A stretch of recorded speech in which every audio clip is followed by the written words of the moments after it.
Glad y'all could make it out here tonight. Hopefully it'll be worth your while as we continue to dive into New Covenant theology and what its key teachings are, as well as some scripture where they get what they get and why we would think that they're probably going in the wrong direction. Okay, this morning we went through the introduction of what New Covenant theology is. We basically looked at some of the key figures in it, the individuals who teach it, how it's changed over the last 10 years, and we began to compare it with the covenant theology of Presbyterians, covenant theology of Baptists in the 1689, and then we looked at some comparisons with the covenant theology of some modern-day Reformed Baptists as well. So we finished with a video. Hopefully that was informative. I've heard some of you say, well, young Renahan has got a good vocabulary and might speak over our heads at times. So if you ever see him, maybe give him some constructive advice, maybe, dealing with individuals from the South. Maybe that's his reason. That's probably what he say, right? We're from the South. But he's only been out of seminary a couple of years, so be patient with him. Okay. Trust me, his own church is awards using them. Okay.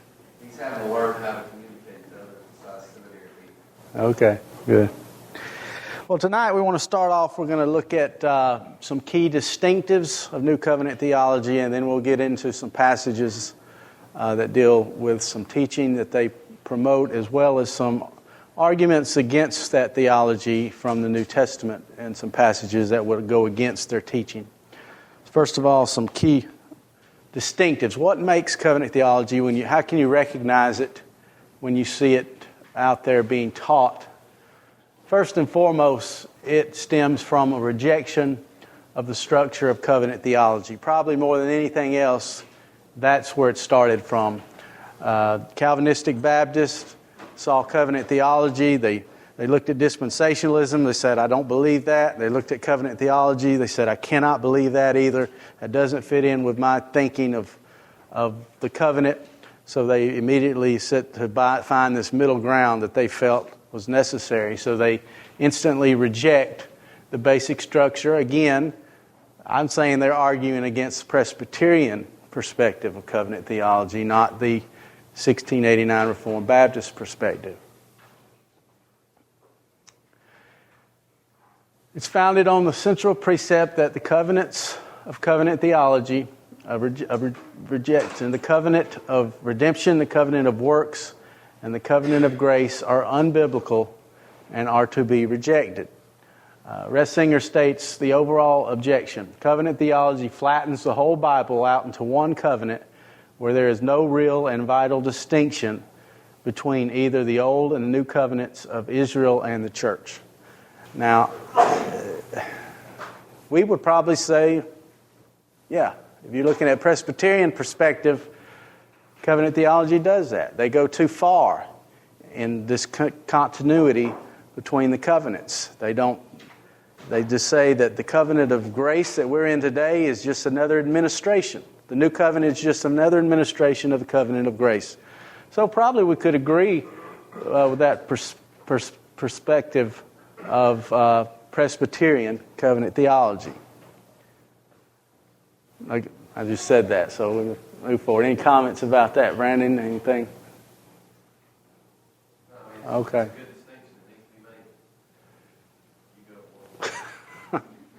All right, secondly, the priority of the New Testament over the Old Testament. This is where we get into some aspects of the moral law. And so we'll see how they would take, basically, almost completely rely on the New Testament for their ethics and their life. This hermeneutical concept is also held by covenant theologians. I think we would hold to this in a certain way, in that the New Testament gives the definitive meaning of any Old Testament passage to which it may quote or allude. So when we see a Old Testament passage that is quoted or used in the New Testament, we are going to rely upon the New Testament authors interpretation of that passage and what it means, we would say that they are giving the ultimate and final meaning to that passage. But New Covenant theology goes too far. And this is my perspective. They, from the logical conclusion of their method, would be to only use the New Testament alone and to ignore the Old Testament completely. They would argue from silence by stressing that any Old Testament command not repeated in the New Testament is not binding on the Christian. Now, Brandon, I never answered your question this morning. I sort of threw it to the sideswiped it. I don't know what they'd say about clear sins like incest or things of that nature. I haven't read. If it's not explicitly repeated in the New Testament, I don't know how they get around that. So now what I said about marrying your sister is not exactly incest in the terms of a sin or things of that nature. So, yeah, I think that it leads to a whole bunch of problems where you can go by stressing the New Testament over the Old Testament itself. All right, thirdly, the rejection of the Old Covenant as ethically binding on Christians. They would say that really the moral law, there is no moral law per se that is in the Old Covenant, and it is not binding on Christians today. We get into some difficulties here in terms of what is the Old Covenant. How do they define what the Old Covenant is? Some define it as simply the Mosaic Law, and we'll see this a little later. They say that the Mosaic Law, in the terms of the civil law, the ceremonial aspect, and the moral aspect of it, refer to the Mosaic Law. They say that this has no theological, legal, ethical, or binding influence on Christians in the New Covenant era. Another aspect, they believe that the Old Covenant as a whole was temporary, that it was given to a specific people in a specific time for a specific purpose. Now, in some aspect, we agree with that. The Old Covenant was given to the nation of Israel in their time and their period for God's purposes, but that's not to say that the moral law is done away with, even though the Old Covenant is certainly done away with. They seem to define the Old Covenant, again, strictly as the law of Moses. But I have read as well that perhaps maybe early on, they seem to define the Old Covenant strictly as the Ten Commandments. So I think they've changed a little bit in some of their thinking. Some of the earlier writings tend to define it strictly as the Ten Commandments, but now some of the later writings, they're defining it as the whole law of Moses, including the civil, including the ceremonial, including the Ten Commandments. You lump it all together. That is the law of Moses. And they would say that all these, by definition, are no longer, Christians are no longer under their rule. They disagree with any separation of Old Testament laws into moral, ceremonial, or civil laws, so they conclude that all have been abolished for Christians. Now that's, this is kind of strange. They just lump it all together. So the moral law is lumped in with the ceremonial law of how to get rid of leprosy, or the civil laws that Israel practiced. And they say all those, they're done away with, and they're not valid for us today. Unless, they say, it is found in the New Testament. Unless this law is repeated by Christ, repeated by the authors of the New Testament, then it has something to do with Christians. And I think, we throw out the term antinomianism, or one who is against the law, against rule of law. They probably partially antinomians because they do away with the moral law of God, but they do have a law that is found in the New Testament. So they do have some type of ethical guidance, which is the New Testament. They wouldn't say, I can live any way I want to. I'm under grace. It doesn't matter how I live. They would disagree with that. They would say we still have to follow the commands of Christ. Okay, part of this would also include the abolition of Sabbath observance, as they would argue it is only part of the Old Covenant and not a creation ordinance, and not found in the New Testament as a moral command. And if you think about it, I think Jesus probably talked more about the Sabbath in the Gospels than he did any of the other commandments. He didn't come out and just say, repeat the fourth commandment as it is in Deuteronomy, but he referenced it, he referred to it, he dealt with the Pharisees as they tried to abuse it in their lives. So he did have something to do with the Sabbath. But this is a big thing for them. They just don't want to have anything to do with Sabbath. They would in turn say that the Sabbath refers to our eternal rest that we now have in Christ. Now, we sang a song this morning in worship about the Sabbath being an emblem of eternal rest, pointing towards the future that we have with Christ in the future. Sure, we will have eternal rest with Him, but that doesn't necessarily mean that the day itself has been abolished in where we live today. The only law Christians are under obligation to keep now is the law of Christ, and this is how they would refer to it. One proponent puts it like this: New Covenant Christians are not under the law of Moses, but the law of Christ. This means that we are not primarily about law, but love. To me, that's kind of, I don't know, it's kind of sweet, wishy, and it sounds funny to me. We're all about love. How many times have you heard that? It's all about love. It just sounds like a bad way to put it. But I think he further goes on to misrepresent covenant theology by writing that covenant theology would have us go to Christ for justification and to the law for sanctification. That's not right. That's just wrong. I don't know of anybody in this room that thinks they're going to be sanctified by keeping the law. Evidence of our sanctification is found in our obedience, but we don't gain sanctification by how perfect we keep the law. That is found in grace by Christ alone. So that to me, that's a complete misrepresentation of, not necessarily covenant theology, but the whole concept of what salvation is and justification and sanctification.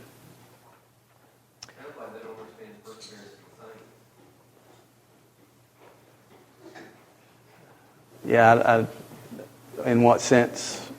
Well, if they're claiming that the law is sanctification, well, they don't understand perseverance. How are you going to persevere in faith? Yeah, exactly. For them, it's you live the law of Christ, but where did Christ get His law? Right.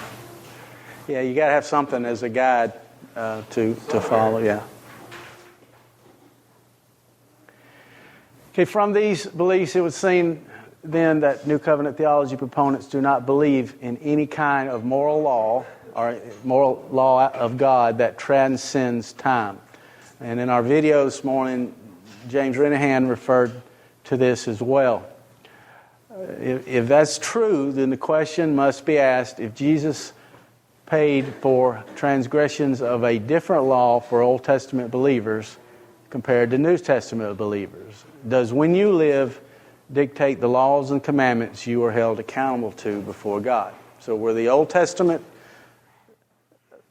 Jewish believers held accountable to a different law than we are today? That's the question. I think if you take their reasoning to its logical conclusion, you'd have to say yes. So what did Christ pay for? What laws did He stand condemned for in our place before God on the cross? It depends on when you lived, I guess. It just really makes no sense if you take these ideas to their logical conclusion. Now, this has led some of these teachers to move in what I consider getting towards some heretical ideas here. One teacher in particular, Steve Laver, he dangerously rejects the doctrine of the imputation of the active obedience of Christ, calling it a sacred cow of covenant theology. So the fact that we have the righteousness of Christ imputed to us or credited to our accounts, he would reject that idea. And he, of course, blames it on covenant theology, I guess, a tradition. So you're starting to move.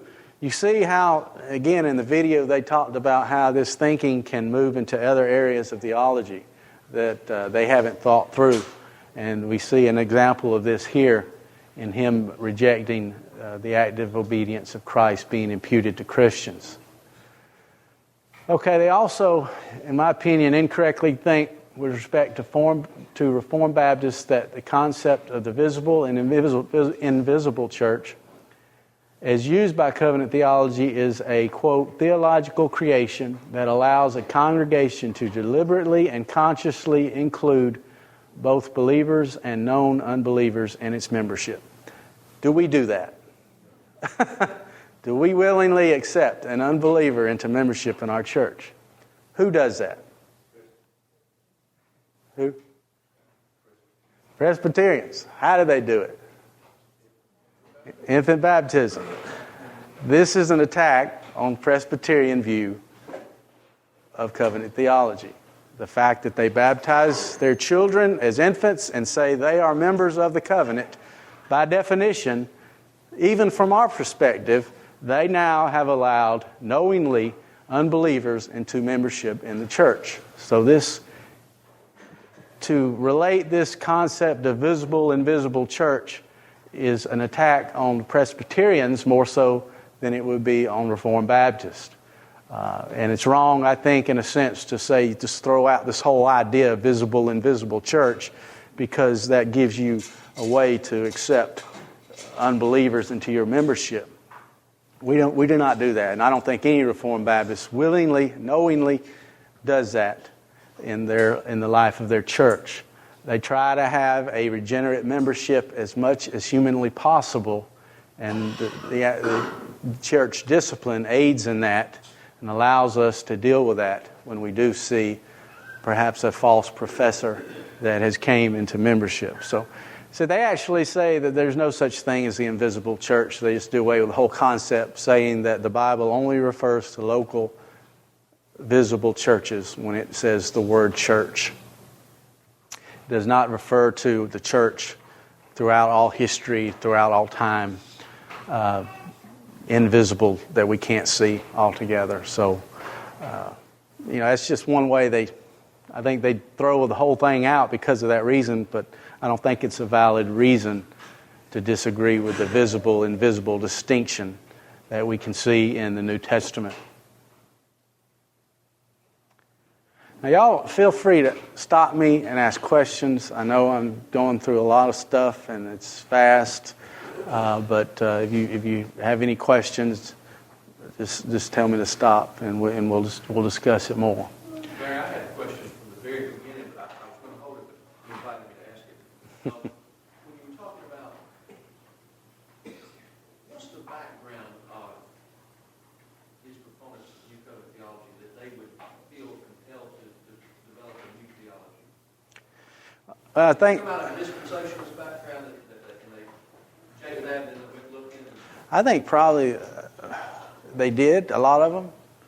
Perhaps they were Old Baptists that came to the doctrines of grace, Calvinism. They studied the different aspects of Reformed theology. They said, I don't believe dispensationally anymore, but I can't go with covenant theology because covenant theology promotes infant baptism and all these other things. And so because of that, they tried to find a middle ground that allowed them to keep believers' baptism and then also a sense of the idea of God working in covenants in a sense. But I think they came about that idea and moved in that direction. Brandon, you raised your hand first. Well, and the other issue coming out of dispensationalism is they've seen how dispensationalism does not connect in the Scripture. It has a major disconnect. But what's interesting is, and Barry pointed this out this morning, is that in dealing with that major disconnect of dispensationalism between the Old Testament and the New Testament, dispensationalism wants to take the Old Testament and New Testament and separate them. All right? But in dealing with an issue that they thought was a problem, they've even made it worse. they've created a greater divide between the Old Testament and the New Testament, which is originally the reason they left the dispensationalists altogether. So, and the other background is this whole issue of the law. They want to do away with the Ten Commandments. They just do not like the Fourth Commandment. Now, folks, our consciences struggle with the Fourth Commandment. But the Bible does not give us the right to do away with it. And I'm just telling you, it's dangerous. They are trying to do away with the Fourth Commandment. And to do away with the Fourth Commandment, you have to do away with all 10. Because they know it's silly to have 9. Because they can't explain away the Fourth. So that's the real basis for this, is their whole issue with the moral law. And that's why they want to jumble it all together and not have any distinction. You want to do away with something, you try to figure your way around it. The main issue is the moral law. And when you ask every one of these guys what their major problem is with the moral law, they'll tell you it's the Fourth Commandment. That's just as plain as it is. And it's all an issue of they don't want to have to adhere to something. They don't want God to tell them what they can and can't do on a day. I just think that's dangerous. Stephen, do you have some? This goes back to when we're still thinking about something you said in the last slide. Do most of the New Covenantal people reject the imputation of Christ's righteousness? No. Okay. No. Because I was wondering, where does their righteousness come from if it's not Christ's righteousness that's imputed to them? And what do they do, with several scriptural passages? But just one of them, or... Well, I just think it's a small group. That main guy is the one I read. But see, they open themselves up to that. The reality of New Covenant theology opens up these small doors that you can go down. And when a guy like Steve Lehrer, when that door's cracked, he goes, oh yeah, that's right. And he opens that door further and he walks in that room. And so New Covenant theology has some real problems because you have to ask yourself some questions about what Jim Riverhead said. What law did Christ die for? And if you can't come up with that law, then you've got some problem with imputation. What did he really do? Why do I really need his righteousness if there wasn't a law that he died for? The imputation doesn't mean anything. So it's not that all of these guys have this position, but every one of them who walks this way, they're cracking that door for that possibility. It's just like open theism or anything else. They're cracking the door for it when they do it. You had that slide about Riesinger. Was he a proponent of New Covenant theology, or was he saying what they believe? Was he saying this is what Riesinger Yeah, he's a leading person in it. Yeah, he believes it, teaches it. I don't know. Is he? I saw that name, brother. No. He's not. Brother. He is related to Ernie. Huh? I can't remember how, but he is. Because Ernie's covenantal, right? Yes. Oh, yes. Yeah. He can't be a brother. He'd be real old, wouldn't he? Yeah, no, it's, I want to say nephew, maybe. Okay. But I could be wrong, but they are related. He's got the name. James? Are there particular denominations that this is going through, or or is it just sparse group? I don't know if they have a group. Who would Faith Bible Church, right? Sharpsburg. They would have some New Covenant leanings. Yeah, and I Yeah. thought that at one time I heard that Church of Christ held some of them, but I'm not sure. Well, it's definitely going to be a believer's baptism church. Church of Christ, they sort of baptismal regeneration. They go, but I'm not sure about that. I don't know if there are any associations that they meet together. I guess any any Calvinistic Baptist group would be willing. I don't know, FIRE. I've heard that term used. Yeah, Fellowship of Independent Reformed Evangelicals. There might be some in Inside that. that group, there's quite a few churches and pastors that would hold the New Covenant theology. In that group, you've got dispensationalists and New Covenant, and some covenant. Yeah. Because you don't have to have a confession to be a part of that particular group. have to hold to the doctrines of grace, basically. And as we said earlier, they do have, they have their own seminary, their own publishing house, so they are attempting to unite in that way. John Piper, I think, would be one. I've heard that, yeah, that he's New Covenant. All right, we want to look at some passages. We're going to go through these. So if you have your Bibles, we can read some of these verses to see what they are saying and then what these passages may mean in reality. Jeremiah 31:33. Here's a popular passage we see dealing with the promise of the new covenant. One that we would hang our hat on to show that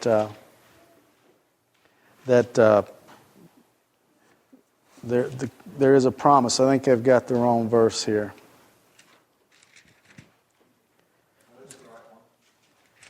Oh, I'm in the wrong place. Helps to get to the right chapter. Okay. It says, "But this is the covenant which I will make with the house of Israel after those days, declares the Lord. I will put my law within them, and on their heart I will write it, and I will be their God, and they shall be my people." So we see here the concept of the promise of the new covenant, what God will do when He brings in the new covenant. Most New Covenant theologians would not identify this law that is written on the heart in this passage as the Ten Commandments. They argue that the Ten Commandments, as the Old Covenant, was given only to the nation Israel, and that they cannot function as a unit of law under the New Covenant. Now that's key. They agree that these Ten Commandments really can't function outside of the Old Covenant. They completely confine it to the Old Covenant. So if you do away with the Old Covenant, as the New Covenant has done, then you do away with the Ten Commandments. And so that would be their argument. However, if we read this passage in its natural context, we see that the law of God under this promised new covenant written on the heart is a law that was already written at the time Jeremiah wrote these words. He's not referring to a completely new law. He's writing about the application, how this law is going to be received by those in the new covenant. This law must be the same law God had previously written. That written by God on tablets of stone, the Ten Commandments. So this law has already been written. God has written it down, and He says here that I am in the future going to put that law within them, and I'm going to write it on their hearts. Before I wrote it in stone, but now I'm going to write it on their hearts. So it's not a completely new law or a new ethic that's coming about. It's the ethic that was already there at the time of Jeremiah, but God is now applying it differently in the lives of those in the new covenant. So I don't think they can use this passage to completely say that this law is not the new commandments. I guess they would refer to it as a completely new law, the law that Christ gives, the commandments that He gives. I mean, does it make sense? Just think about it. Does it make any sense that Christ would bring in a completely new set of laws? The eternal God has given His law in the Old Covenant, the Old Testament, and now they're saying that He completely and brings in a whole new set of laws and does away with these others. Why would God, who does not change, do that? You know, to me, it doesn't reason out. Robin, we're cutting some off here. That's my fault. All right, the standard New Covenant theology interpretation of Jeremiah 31:33 puts an unnecessary wedge between the Ten Commandments as a unit and New Covenant ethics. So I think he's writing here that Jeremiah is not he's not teaching us that the new covenant will be the death knell of the Ten Commandments. He's teaching that the new covenant will be the death knell of the old covenant. So if the Ten Commandments can function outside of the old covenant, then they will endure. They will go on. But if they are completely tied to the old covenant, then they are done away with when the new covenant arrives. So that's their way of getting around the fact that they say it's over, because they tie it to the old covenant completely. And if they do that, then you can see how they'd justify it being passed away. Does that make sense? I hope so. I mean, as we'll see, the law of God was before the old covenant, before the Mosaic covenant. It existed then. It's existed from creation. So it's not something that just came about when Moses received the commands on the mount. So that's their argument there.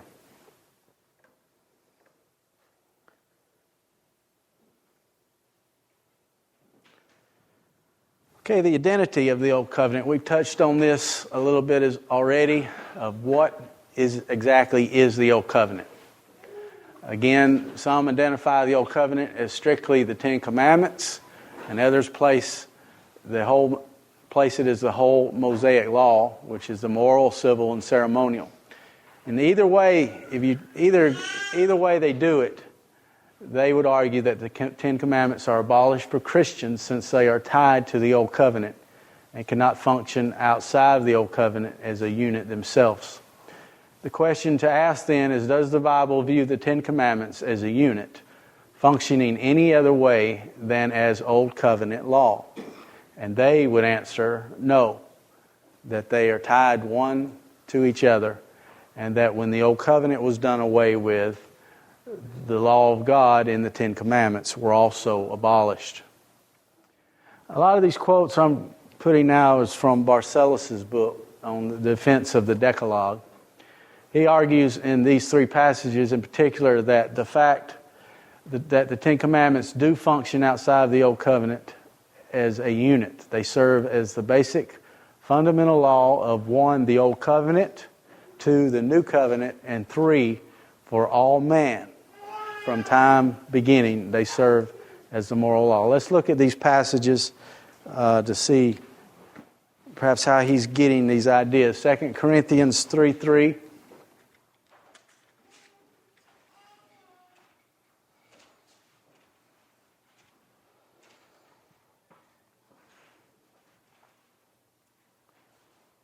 Beginning in verse 2. Paul writing says, "You are our letter written in our hearts, known and read by all men, being manifested that you are a letter of Christ, cared for by us, written not with ink, but with the Spirit of the living God, not on tablets of stone, but on tablets of human heart." So Paul's referencing as being a minister of the new covenant, that the fact that it's not a matter of these things being written on stone, but they're written on our hearts. A reference back to the Jeremiah passage, that they now have these laws that were once written on stone are now written on the heart. So there's not a completely new set of laws. It's the same law, just applied differently in the Christian's life. Ephesians 6:2-3.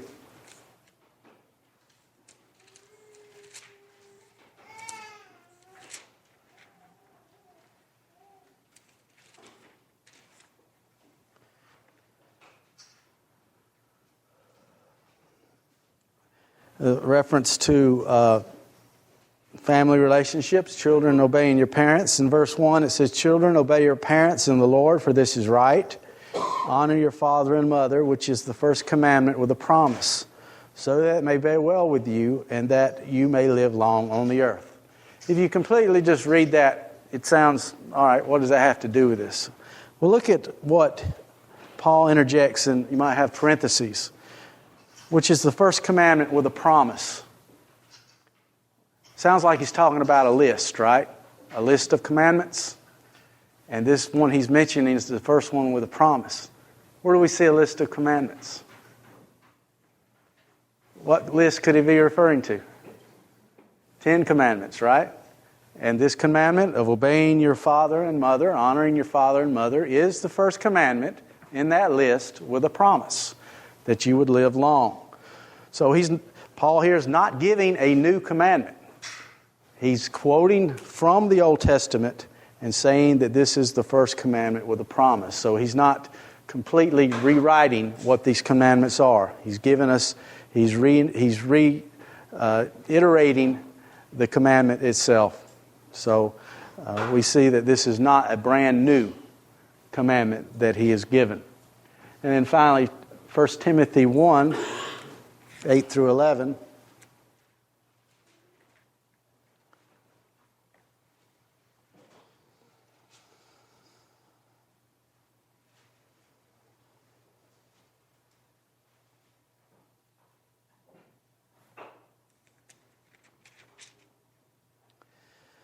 But we know that the law is good if one uses it lawfully, realizing the fact that law is not made for a righteous person, but for those who are lawless and rebellious, for the ungodly and sinners, for the unholy and profane, for those who kill their fathers or mothers, for murderers and immoral men, and homosexuals and kidnappers and liars and perjurers and whatever else is contrary to sound teaching, according to the glorious gospel of the blessed God, with which I have been entrusted. So Paul here is telling Timothy of the fact of the use of the law, that it is good.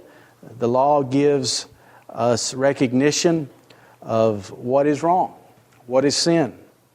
And he says it's good for not necessarily the righteous person, but it's good for the sinner because they are able to see the depths of their sin. So did the people before the Old Covenant, before Moses, did they need a law? Did they have a law? Or was it complete anarchy? I mean, did they have any murderers then? Any rebellious, ungodly? Yeah, they had plenty of those. How did they know they were that way? They came up with it on their own? There had to be a law there to show them that they were doing something wrong.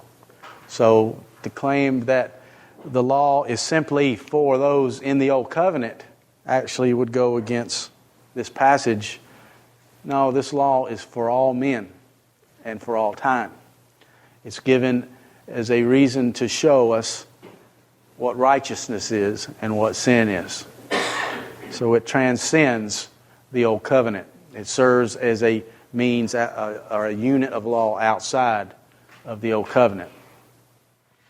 Barcelos also says the functions of the Ten Commandments under the New Covenant is similar to their function under the Old in some sense, albeit dissimilar in others. There is continuity and discontinuity. The Ten Commandments were and are educational in terms of showing the righteousness of God, man's duty. All right, this is happening because we changed our slides.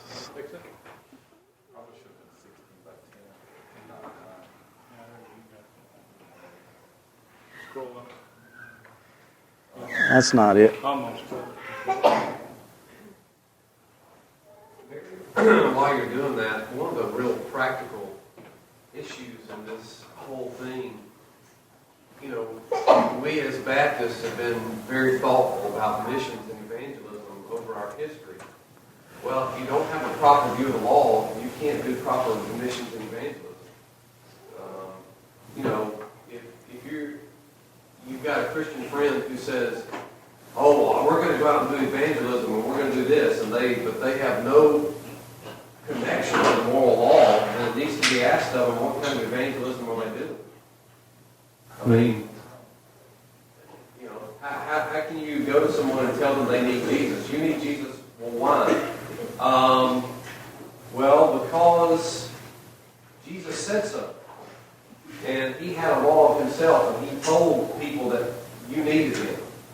But that's not the biblical reason. The biblical reason is we have transgressed the law of God. So when you start doing away with a proper view of the law, you start impacting Christian living in many ways. Not only just evangelism missions, what are you going to tell your kids? How do you work with your children? One of the ways we work with our children in the home is we teach our kids the law. They're not converted. They need to come to an understanding that they've sinned before God's law. A lot of times before there's discipline in the home, we talk to them about the law of God because we want them to understand, Mommy, Daddy aren't disciplining you just because we felt like it. We're disciplining you because you transgressed the law of God. You broke God's law. So this has major practical implications in working out your Christian living. And each and every day, not only as a parent, but even as a co-worker and an employee, your boss might ask you to do something that's against God's law. But if you don't have God's law in your theological bag, so to speak, then you could maybe say, well, it wasn't expressly outlawed by Christ in the New Testament, so I guess it's okay for me to do, even though it might really go against the Ten Commandments. So you're seeing worked out when they start peeling away these little pieces and doing away with the law of God, it's going to eventually impact our Christian living in a very, In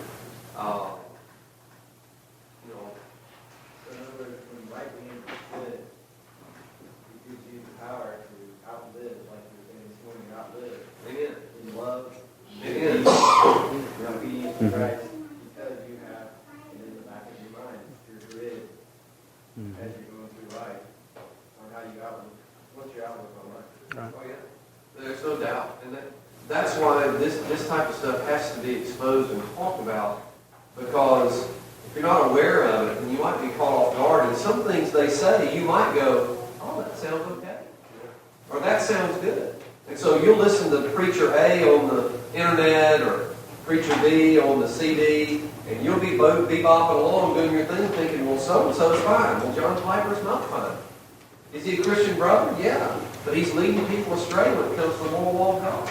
He's leading people astray when it comes to regular principle.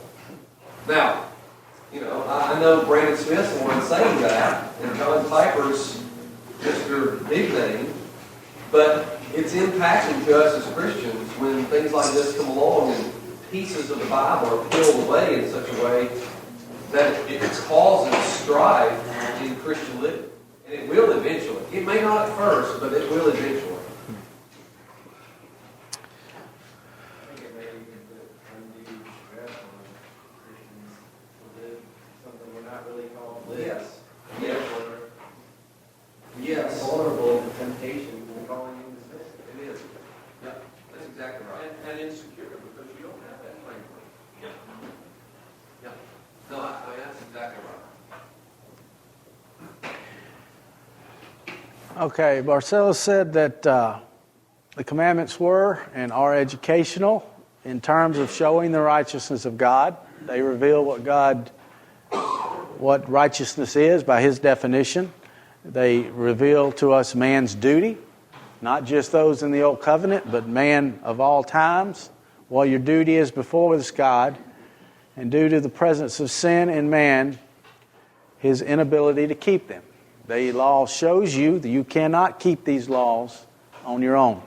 You have failed, you have broken God's law, and you deserve His wrath. However, for us as Christians who are citizens of the New Covenant, the condemnation of function of the Ten Commandments no longer applies. And we can thank God for this. Christ was condemned for the Christian sins once for all at Calvary. So we deal here with the imputation of our sin upon Christ as He bore our punishment, the wrath of God in our place, and then His righteousness was imputed back to us. We now stand before Him in righteous, without fear of condemnation anymore. So there is a function is similar in the Old and New Covenant, but the Old Covenant believer, the Old Covenant member, saw the futility.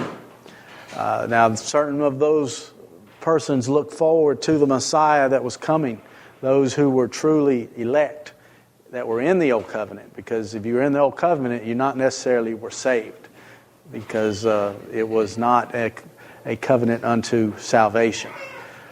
So But that is sort of a difference in the way the Ten Commandments are viewed. They're very similar in the New Testament with many of the same functions, but the function is we now are no longer under the condemnation of the law. And those passages that Paul writes about, you are no longer under law but grace, I think they'll take that and they'll abuse it. You know, have you ever heard anybody say, I don't need to pay attention to the law anymore. I'm under grace.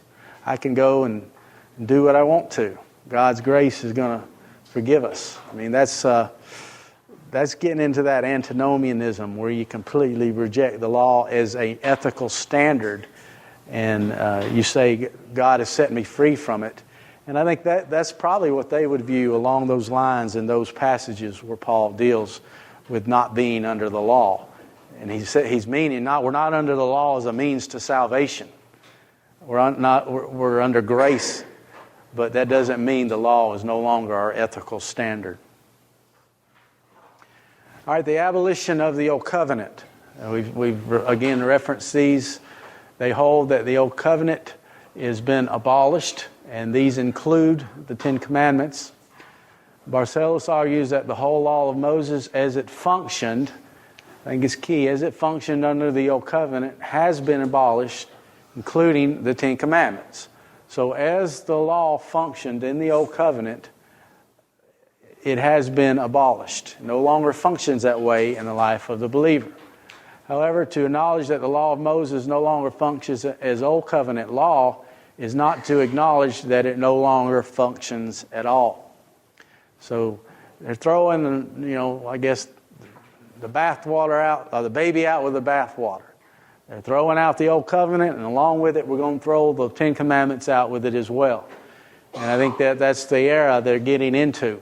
To say that it no longer functions as it did in the Old Covenant is not right to say that it no longer functions at all. Matthew 5, 17 through 20 is a popular passage here that New Covenant theologians will go to, attempting to prove this point that the law is done away with. Of course, this is part of the Sermon on the Mount, where Christ is sort of giving ethical standards for Christians, how you are to live. This passage in particular, we could really look at the whole few chapters that deal with this. But in verse 17 of chapter 5, he says, "Do not think that I have come to abolish the law or the prophets. I did not come to abolish, but to fulfill. For truly I say to you, until heaven and earth pass away, not the smallest letter or stroke shall pass from the law until all is accomplished. Whoever then annuls one of the least of these commandments and teaches others to do the same shall be called least in the kingdom of heaven. But whoever keeps and teaches them, he shall be called great in the kingdom of heaven. For I say to you that unless your righteousness surpasses that of the scribes and Pharisees, you will not enter the kingdom of heaven." So New Covenant theologians will go here and says, even though it says that Christ did not come to abolish but to fulfill, they really say that means he came to abolish the Old Covenant or the Ten Commandments. Barcellos would say, has said, by fulfilling the law, and this is somewhat big terminologies here, so this is his words, not mine. Christ brings to the law a redemptive historical maturity. Christ came to bring the Old Testament to an advanced stage of eschatological realization and application. Christ is fulfilling the laws and will do so until heaven and earth pass away, and when he comes again and ushers in the age to come in its fullness and glory. I think that's key. This law that Christ has brought, we have the law in Christ, is going to stay here until he comes again. It says, until heaven and earth pass away. Not one letter, not one stroke of his law will pass away. It will remain until the new heaven and new earth comes. So until the end of the age, the law is here. The law will remain. And it says, he goes on to give some results of what will happen. Something I think is very serious to think about when you're teaching the law. It says, if anyone annuls one of these commandments and teaches others to do the same, shall be called least in the kingdom of heaven. So those who would seek to do away with these laws need to pay attention to Christ's warning here about that very fact. All of the Old Testament, when Jesus here refers to the law and the prophets, he's talking about the first 5 books of the Old Testament, which is commonly called the law. Then he goes on to talk about the prophets, the other books of the Old Testament. So in essence, he's talking about the entire Old Testament as we have it today. And all of that is under the lordship of Christ and ethically binding until the eternal state comes in consummate glory. Now, does that mean we have to follow as some of those, I use the word theonomy, what's the proper word? Well, some would say theonomy's fine, I just say theonomic reconstruction. Theonomic Reconstructionists who are mainly Presbyterians who would hold to even keeping civil laws of the Old Testament. They would be pretty serious if they ran their government. It'd be a lot of putting to death of children, and I don't know who disobey their parents. I don't know if they go completely that far, but they want to bring back some of these civil laws. So this is not to say that those civil laws that were given to Israel are still in effect. He's talking about the moral law here that transcends time, that was there from the beginning, that was part of the Old Covenant. That's part of the New Covenant. It doesn't change. It continues to go. That is the law that is ethically binding upon all men for all time, the law that we are held accountable to before God. Christ's fulfilling of the law does not set it aside, and neither does the Christians. When heaven and earth pass away, all the jots and tittles of the laws shall pass away, and then all will be fulfilled. So I think that's a proper way to view this concept of Christ coming to fulfill the law, not to abolish it, but to make sure that we realize that it's not to be done away with. I think that's what he's saying. It's not going to pass away. He dealt with the Pharisees who had a way of twisting it, of manipulating the law, of making it wider than it really was, and even narrowing it, as we see with the Sabbath, adding things to it. So he had to deal with them and their misunderstanding and application of the Ten Commandments then. The error here is not recognizing that though the Old Covenant has been abrogated, the law of the Old Covenant now functions as part of the New Covenant law. Simply put, the Christian ethic involves the whole Bible. The abrogation of the Old Covenant does not cancel the utility of the Old Testament. So we need to read the Old Testament. We need to study it. And if we think about it, that was what the early church had. The first century church, they didn't have the New Testament. They had the Old Testament. Now, were we to say that they didn't have, quote, the law of Christ? They might have had it in a verbal sense. They had written down what he had said, but not in the sense we have it today. Okay, the Sermon on the Mount in the same chapter and the next chapter, they are attempting to say that Christ is giving here these new laws. He is doing away with the Ten Commandments version and giving new laws. New Covenant theologians teach that in the Sermon on the Mount, Christ was giving new, and this is their words, new and higher truth. Infinitely higher and more spiritual than anything Moses ever wrote, and urging them to obey his new objective laws. I just think this is a pretty serious accusation that Christ is giving now laws that are infinitely more higher and more spiritual than anything Moses ever wrote. Wow, that's a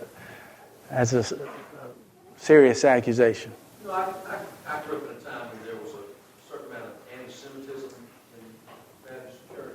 Does this stem from some of that?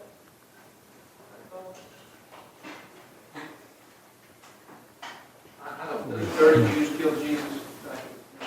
It may be for a few of them, but what I've read, I haven't seen the mentality of that. There might be some out there, but I haven't seen the mentality of I think in the early church, I think Marcion, I think he clearly rejected his version. I mean, it could stem from that.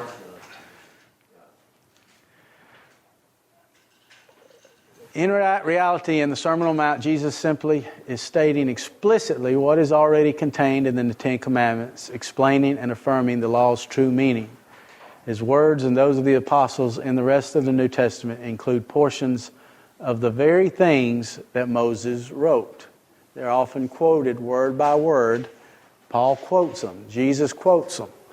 He's not giving a new law. He's simply affirming and explaining what it means. Think about the passage, you've heard it wrong to, you shall not murder. I say, if you hate in your heart, you're guilty of murder. Is Jesus giving a new law? Did that not apply to the Old Testament believer? If they hated someone, were they guilty of murder? I mean, a New Covenant theologian would say, no, that's a new law. Christ has given it. If you look upon a woman with lust, you're guilty of adultery. What happened in the Old Testament? If a man looked on a woman with lust, was he guilty of adultery? I think we would say yes. Jesus is not giving new stuff. He's clarifying what it means. He's explaining it, what it means, and trying to deal with the mess that the Pharisees and the Jewish leaders had put on the law themselves. He says, you have heard it said. Who do they hear say it? They heard the Pharisees say it. This is what they say, but I'm telling you what it really means. I'm not telling you something new. I'm explaining to you what's already there for you to understand. So I think they go too far in seeking to say that in these chapters, Christ is giving us new objective laws. James? It almost seems like he had to come and reinforce the particular laws they had kind of relaxed, and then he had to relax the one in the Sabbath that they were over-enforcing, putting some new burdens on. Right. Kind of just fixing the mess they made. Yeah. Trying to clarify what the actual meaning was. You know, the Sabbath was made for man. It was a gift from God to man. It's not something to do what they had done with it. The contrast here is Jesus seeks to give is not between the Ten Commandments and Jesus' new teaching, but between a true understanding of the law of Moses and the false understanding evidenced in the hypocrisy of the scribes and Pharisees. So that's what we see in the Sermon on the Mount. Romans 2, the identity of the moral law. Paul begins Romans trying to explain what the law is, how we've been guilty of breaking it.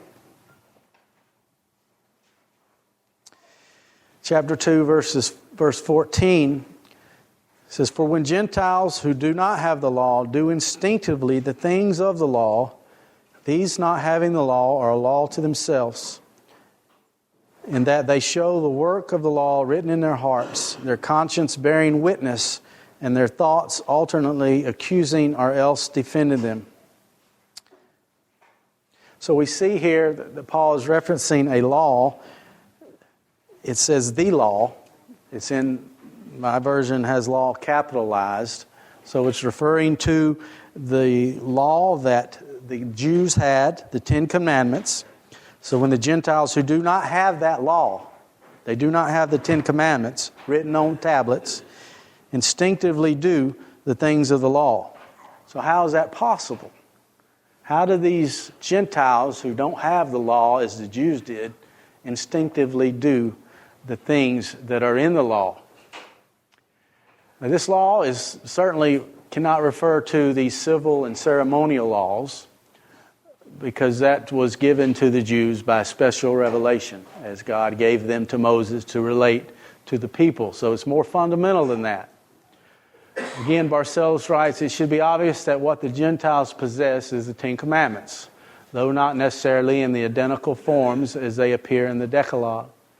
This would prove that the individual commands of the entire Decalogue were the expected ethical norms for man before the promulgation of the summarization of the moral law in the form of the Decalogue via Moses. So in other words, what the Jews get by special revelation, the Gentiles get via general revelation. And those who lived before Abraham, before Moses, even back before Abraham, did they think it was wrong to murder? Did they think it was wrong to cheat, to lie, to steal? Any of these 10 commandments? I think we could say yes. We can read these passages in Genesis, how these people lived, and we can say that they had an ethical standard. Now, if they had an ethical standard, what was it? And I think Paul here is stressing that even though they didn't have the written law that the Jews had, they had a law, not necessarily the same kind of law written on their hearts as we see in Jeremiah, but a law in the conscience. Hey, it's wrong for me to hurt this person. James? Was it Abimelech when dealing with Abraham? Mm-hmm. He got mad at him for lying because they could have possibly committed adultery. Mm-hmm. And this was an unbeliever. So we see lying, and we see that he knew it was wrong to lie, and he knew it was wrong to commit adultery. He was a Gentile. Exactly. And this is long before Moses received the 10 Commandments. So this law that was given to the Jews in written form still existed in a general sense that God gave it to the consciences of men and women to live. They knew these things were wrong. Now, we can't rely on our conscience for all things. We can go to, if you go to a tribe now today that's totally isolated, they're still out there, never seen anything about civilization in terms of writings or books or anything. They still have an ethical norm, and I think it's pretty much related to the 10 Commandments in some sense. It's wrong. You might have multiple wives in some of these tribes, but you don't mess with my wife. She's my wife. She's not your wife. Or, you don't kill someone. That they're not living as God would have us to do it, but it's there. And where did they get it? And I think Paul points out this is given to them through general revelation. So the law was there from the beginning, was there from creation, and existed. Cain and Abel, the first murder in the Bible. How'd they know? It was wrong. How was it wrong? For one to kill one another.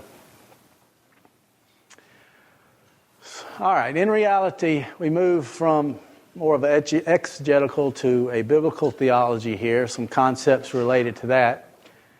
Though New Covenant theology is trying to keep a middle ground, they move towards an extreme discontinuity between ethics of the Old and New Covenant. Brandon referred to it earlier. James Renahan did in the video as well. They have completely gone to an extreme form to the point that if you logically follow what they're saying, you don't even need to read the Old Testament. It's old. It's done away with. It doesn't relate to us at all. All we need is the New Testament. Do you know Christians like that? I've met Christians. Have you been in churches where you never heard the Old Testament taught or preached? I've been there. I remember Chuck Swindoll wrote a book, The Grace Awakening or something like that, around in the 90s. And that was a very influential book in my life at that time because it opened my eyes to what grace was. But I saw some people take that book and completely say, I don't need the 10 Commandments anymore. I'm under grace. They would go completely opposite and do away. Now, I don't think Swindoll agreed with that. He simply wanted to show the greatness of God's grace. But that does not mean that we do away with the law of God as a standard in our lives. All right, hermeneutical presuppositions. NCT holds that if not repeated in the New Testament, the Old Testament command is not binding. I think you can really get into some difficulties, endless difficulties in some of these applications if they went so far and they tried to use that as an excuse for being arrested for a crime that is talked about in the Old Testament and not repeated in the New. They would have a hard time defending themselves. All right, this presupposition is simply not true. There's no basis for such a claim. Nowhere does the New Testament tell us that Old Testament commands not repeated are not binding. I mean, the passage we just read, Jesus said, until I fulfill all things with new heaven and new earth, these things will stay here. They will not change. They will not be removed. So that presupposition that if it's not repeated, it's not binding, is simply not true. It doesn't exist. The New Testament, even Jesus doesn't give us any reason to say that if it does not repeated, we do not need to keep it. We do not need to obey it. In terms of canon of the Bible, this is just what I see as a logical conclusion of their thinking. While these proponents may formally acknowledge that there are 66 books of the Bible, they functionally deny this. Practically, they reduce the canon for ethics to the New Testament alone, an outworking of their theology. And I think it's key. 2 Timothy 3:16 through 17. That passage where Paul is saying all of Scripture is given to accomplish these things, that the minister of God can use Scripture for that. He's not talking about the New Testament there. He's talking about the whole Old Testament. That was the passage that Paul said is useful for reproof, rebuke, for teaching. It's the Old Testament, not these New Testament. And so even Paul himself instructed Timothy to go to the Old Testament to be useful in explaining to the people how to live. All right, we're going to finish up here with historical theology and why they think they have some roots in history. We heard James Renahan said it's a completely new system. There's never been anything like it in all of the history of Christianity. So where do they go in terms of history? Who can they find in the past that held to views similar to what they hold today? I think we would all recognize that any time a new doctrine comes out that hasn't existed in Christianity, you need to be real wary of it. And because God has not left His people without truth and without understanding of the truth by His Spirit in the history of Christianity. There have been times of dryness, there's no doubt, but there's always been that remnant that held forth the truth. Many critics, such as us, say that this is a new method of interpretation of the covenants. But those holding say it is not new and seek to find historical support for their system from some early church fathers. They look to the Anabaptist, and they even look to the First London Baptist Confession of Faith, written in 1644 and revised in 1646. We looked at a chapter from that confession this morning and showed how it presented the covenant of redemption between God the Father and Jesus, and how that is a total outside of their thinking. They do not believe that that was the idea, that there existed a covenant of redemption between the Father and Son. And this bothers me, this quote. One writer says that the 1644 confession has a new covenant emphasis, unlike the Second London Confession of 1689, which is basically a basically a Baptist adaptation of the Westminster Confession of Faith. That's an insult to our Baptist forefathers to say that they just copied the Westminster. Now, they relied upon it, but they had a reason, because they wanted to show the commonalities that we had with the Presbyterians and the Congregationalists at that time. But they just didn't leave their brains at the door and not think of anything of what they really believed. They put their own thinking, their own thoughts, their own beliefs into that. So, but the question is there a difference between these two confessions? It's about a 50-year gap here. Did thinking change from 1640s to the 1670s and 80s? Now, James Renahan, as we heard this morning, he's one of the world's, if not the world's expert on the Second London Baptist Confession of Faith. He might be the expert on what the Baptists believed in the 17th century. He says that in reality, the writers and the signers of both the 1644 and 1677-89 confessions believed the same with respect to covenant theology, perpetuity of the moral law, and the continuing validity of the Sabbath, as seen in some of the signers' other writings. So by his study and by his looking at these confessions, studying them, and reading the writings of the men who signed these documents, he says they believe the same thing. They all wrote about the covenants. They all wrote about the moral law. They all wrote about the continuation of the Sabbath in the Christian's life. I mean, they kept the Sabbath. It was a big deal to them to not keep the Sabbath. So I don't know how the New Covenant guys can say that confession has a New Covenant emphasis. Example here from chapter 1 of the 1644.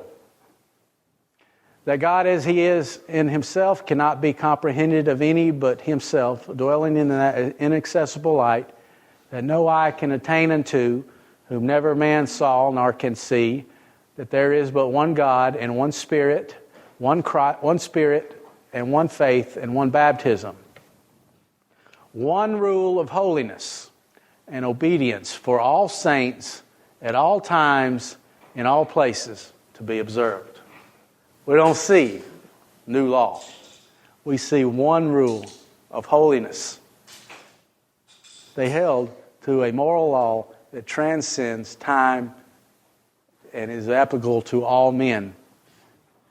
That's a complete rejection of what New Covenant holds to.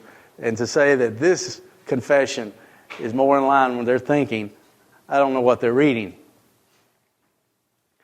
Okay, we already see, you really can't read it in any other way. One rule of holiness and obedience for all saints at all times in all places to be observed. Here's some writings from some Baptists. This was printed in 1658, so we see it's about halfway between the old, or the 1644 confession and the 1689. Here's what these men had to say about the Lord's Day. It being full well known to all observers that both in preaching, printing, and practice, all the baptized congregations with whom we have communion in England, Scotland, and Ireland, do hold out a constant profession that in conscience to the Lord we do hold ourselves bound to keep the first day of the week, called the Lord's Day, holy to the Lord, and that the right celebration of this day consists in a spiritual communion with God, our own souls, and each with other in all gospel ordinances and other Christian offices of goodness and mercy to man and beast, as opportunity and Christian prudence shall require. They are the kings of long sentences. So here we see they held to the Sabbath. It had not passed away. These men were Baptists. Some of them were probably alive when the first confession was written. He says, all the baptized congregations with whom we have communion in all of the British Isles held to the Lord's Day. And it's binding on the church to observe it. So, the Sabbath was not done away with. I think we can see that these men held to the same views in 1689 as they did in 1644. All right, two final examples of where they seek to go to find support, particularly of their anti-Sabbatarian viewpoint. They seek to use the works of John Calvin and John Bunyan, seeking to show that they held to a similar non-Sabbatarian view in their day, just as New Covenant theologians, proponents do today. I mean, you could probably go through history and find people who disagreed with the Sabbath. I don't think that'd be hard to do. The question is, was it a valid view to have? If we look at Calvin's writings about the Sabbath, we can come to the conclusion that in reality, while his views were not totally in line with confessional theology of the 17th century, he did hold that the Sabbath was a creation ordinance. So that's key. New Covenant theologians deny that the Sabbath was ever seen before the Ten Commandments. That the men and women before then were not given a command to keep the Sabbath, a day unto God. So Calvin himself held to it as being a creation ordinance. And it was given for all men and all ages and still functions in the New Covenant as a means to protect worship. And these are all facts that, if accepted, would deny basic tenets of New Covenant theology. Calvin's big proponent of the Sabbath day was it was a day of worship. That's what his emphasis was on. He didn't deny that it had completely passed away. He held it as a creation ordinance given for all men in all ages and still functions in the New Covenant as a means of worship. So we can say that I don't think they gained much support from Calvin. What about Bunyan and some of his views? The views of Bunyan are also taken out of context, as he did not deny the perpetuity of the Sabbath, but the perpetuity of the seventh day as the Christian Sabbath. While he did deny the Sabbath as a creation ordinance, he acknowledged that a Sabbath for worship is moral and part of the moral law.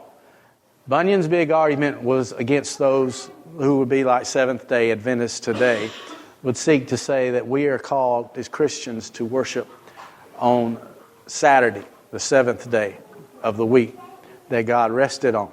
So that's what Bunyan was against. He wrote books against it. He did not write against the fact of the Sabbath. He still held to it as moral and part of the moral law. So you can't go to Bunyan to gain support for the abolition of the Sabbath. Fairly stated, John Bunyan is not New Covenant in his view of the Sabbath. NCT does not, as Bunyan did, teach the Sabbath is moral law and part of the law of nature. They don't teach that it was the first day of the week is the Christian Sabbath, otherwise called the Lord's Day, and that the Lord's Day, the first day of the week, is positive law sanctioned by Christ and his apostles to the end of the world. Bunyan was not anti-Sabbatarian. He was anti-seventh day Sabbatarian. So he wrote and argued against the seventh day being celebrated as the Sabbath, but he did not write against the Sabbath per se as a day that God had given us to rest and to worship in Him. So we can see from these arguments they claim, from these men, they claim to give historical precedence to their views. They're really not giving them any ground to stand on.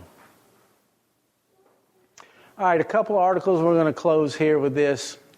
These two articles are found in the Reformed Baptist Theological Review from 2006, and if you can find them, and if you ask me, I might be able to print them out for you.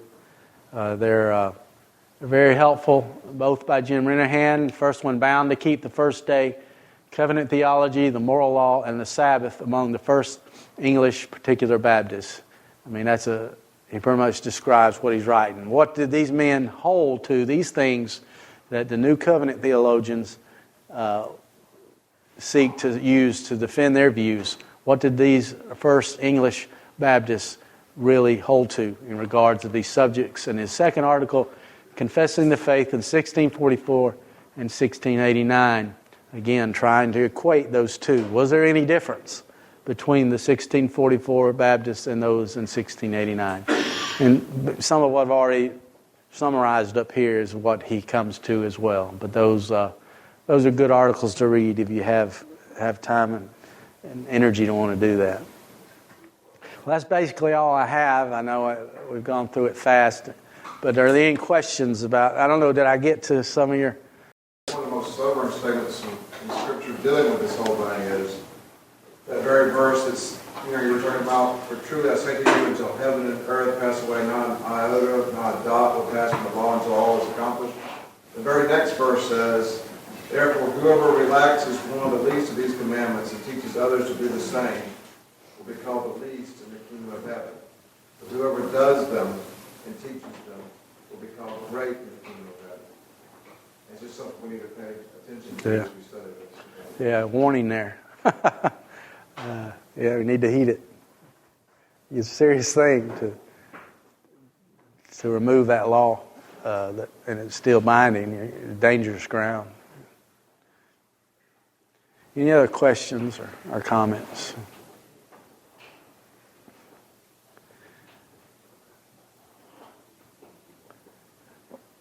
All right. Well, good. Everybody understands it now. And I realize we will not be moving to a New Covenant theology. Hopefully, by God's grace.